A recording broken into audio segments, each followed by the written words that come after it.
Nagsalita po ang ating mahal na Secretary John Vic na ang nagplano po rito, o yung pagkaintindi namin, ang nagplano ay kayo.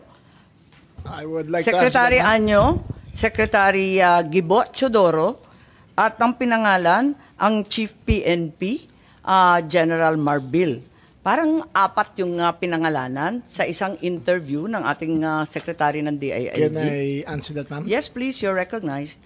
The question was, who planned this? I did not state in any way who planned it. The meeting was of executive privilege. It is a conversation between the president and the ones I mentioned. There were. So what exactly did you say? Ano sinabi po ninyo? They Ang asked me- pagkaintindi namin, itong apat na pinangalanan, ang siyang nagplano. Ma'am, we're already invoking namin. executive privilege in this matter. Yes. We're invoking executive privilege in this Yes, matter. that's fine, but it's Yes. in the interview and it's Yes, ma'am. public. It goes as far as the interview, ma'am. Yes, ma'am. That's Yes, it. I'd like to understand. I think your brother was trying I to did not explain state in any what he way. said in the interview, and I'm happy They to asked hear me it. if I planned it. I said it was not me. There were other people in the room, but we did not discuss any plans of any arrest. Saan nanggaling yung mga pangalan na ito? Ma'am, that again is executive privilege. Ma'am, let Pero me explain, ma'am. nandun- Let me nandun explain sa first, ma'am. interview po eh. Yes, yes, Ang ma'am. liwanag Let eh. me explain first, ma'am.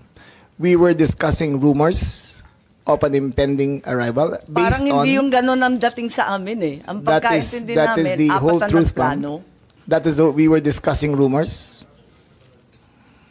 Go ahead, ma'am. Patugtog na lang natin para maintindihan ha.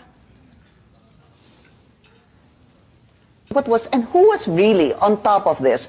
Kayo ho ba? Because during the press conference of the president, it was you and the president. Yes. So ikaw ho ba nagplano ng lahat ng ito? Hindi naman, hindi naman.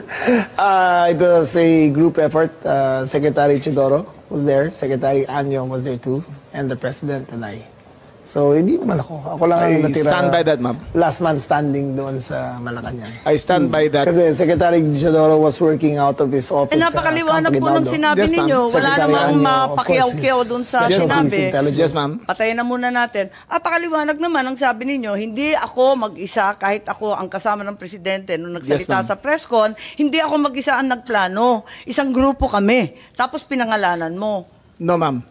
Eh, sinabi ninyo eh. I state, ma'am, again, executive privilege. But, ma'am, Walang executive privilege kasi binunyag na I ninyo sa must TV. state it very clear, as I stated very clear, that there was no mastermind.